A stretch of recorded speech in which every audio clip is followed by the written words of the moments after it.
This is the weekend we lose an hour of sleep as we move our clocks ahead 1 hour for daylight saving time. And time certainly doesn't stand still, as Delane Cleveland found out in Osseo. Take one step into Osseo's antique clock and watch, and you're taken back to a ticking time warp. It's old school in the sense that this is how it used to be.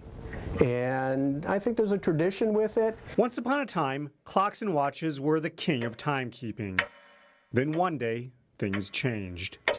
They did actually stop selling about 9 or 10 years ago. It stopped just like a water faucet. People buying old clocks. John Ouellette is the owner of the shop.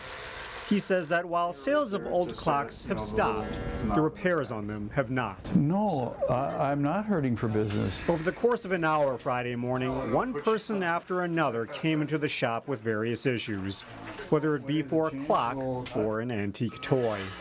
Jack of all trades, I guess. Maybe it should be John of all trades.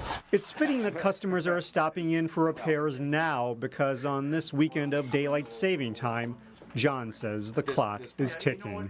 Antique Clock and Watch has been in business for the past 23 years, but things are winding down for John.